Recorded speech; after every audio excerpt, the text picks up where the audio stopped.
បាទវីដេអូនេះគឺខ្ញុំចង់ប្រាប់អ្នកទាំងអស់គ្នាថាផ្កាសាគូរ៉ានៅពីស្ពាវខៀកហ្នឹងគឺវារីកស្អាតហើយអាចទៅមើលបានអញ្ចឹងកន្លែងនេះផ្ការីកស្អាតតាំងពីថ្ងៃអង្គារពុធម៉េះតែដោយសារខ្ញុំជាប់ធ្វើការបានដល់ថ្ងៃអាសៅរ៍បាទខ្ញុំបានទៅមើលអញ្ចឹងពេលអ្នកទាំងអស់គ្នាចេញពីកន្លែងហ្នឹងកុំភ្លេចទៅម្ដុំលីលាហៅហ្វូលមើលសាគូរ៉ាផងកន្លែងហ្នឹងក៏ស្អាតដែរ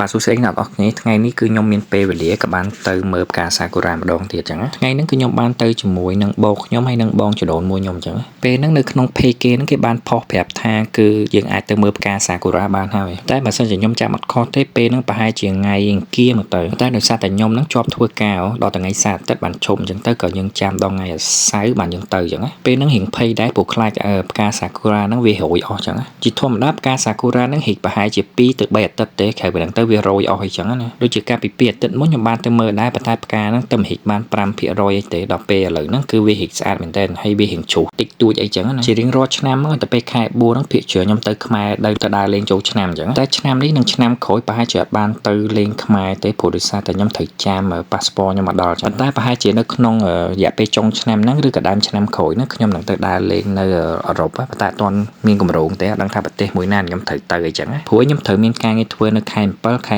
8ដល់ពេលអញ្ចឹងទៅបន្ទាប់មកទៀតទៅបាទខ្ញុំអាចរៀបកម្រងទៅដើរលេងបានអញ្ចឹងទៅដើរលេងលើកនេះហ្នឹងគឺខ្ញុំអត់ទៅដើរលេងកន្លែងដដែលទេប្រហែលជាប្រទេសដដែលប៉ុន្តែកន្លែងផ្សេងឬក៏ប្រទេសផ្សេងដែលធ្លាប់ទៅពីមុនមកអញ្ចឹងហ្មងណាយេកាប់ទៅវីដេអូហ្នឹងត្រូវនិយាយតាក់ទងនឹងដើមសាគូរ៉ាអីតែនិយាយចង់និយាយឡើងបែកធ្លាយដល់ដើរលេងកន្លែងផ្សេងបាទមុនហ្នឹងគឺខ្ញុំទៅកន្លែងដើមសាគូរ៉ាផ្សេងអញ្ចឹងហើយតែឥឡូវនេះខ្ញុំទៅដើមសាគូរ៉ាមួយទៀតនៅម្ដុំចិត្តកន្លែងនាងមច្ឆាកន្លែងទី1ដែលខ្ញុំទៅមើលផ្កាសាគូរ៉ាហ្នឹងផ្កាវាហ្នឹងរៀងពណ៌ផ្កាជូររៀងដិតបន្តិចអញ្ចឹងដល់ពេលកន្លែងនេះវិញផ្កាវារៀងពណ៌សអញ្ចឹងកាលពីមុនហ្នឹងខ្ញុំអត់ដឹងថាផ្កាទាំងពីរហ្នឹងគឺជាផ្កាសាគូរ៉ាទាំងពីរទេប៉ុន្តែដោយសារតែមិត្តភក្តិខ្ញុំប្រាប់ថាផ្កាសាគូរ៉ាហ្នឹងគឺវាមានច្រើនប្រភេទហើយពណ៌ខុសៗគ្នាអញ្ចឹងរួចទៅវាបានប្រាប់ខ្ញុំថាមានផ្កាសាគូរ៉ាមួយប្រភេទទៀតហ្នឹងគឺពណ៌ផ្កាជូរដិតជាងអាកន្លែងទី1ខ្ញុំបានទៅទៀតផ្កាសាគូរ៉ានៅហ្នឹងបើសិនជាដាំច្រើនដើមអញ្ចឹងគឺស្អាតមែនតើផ្កាសាគូរ៉ាម្ដើមហ្នឹងគឺធំមែនតើហើយគឺវាអាចជាម្លប់ពេលថ្ងៃក្តៅមកអញ្ចឹងណាហើយទៅភាគច្រើនហ្នឹងគឺមានគេមកដាក់ picnic ឬក៏អង្គុយក្រោមដើមឈើអានមេរៀនឬក៏ជែកគ្នាលេងអីចឹងទៅតិចទៀតហ្នឹងខ្ញុំដើរទៅមើលសាគូរ៉ាហ្នឹងនៅកន្លែងផ្សេងមួយទៀត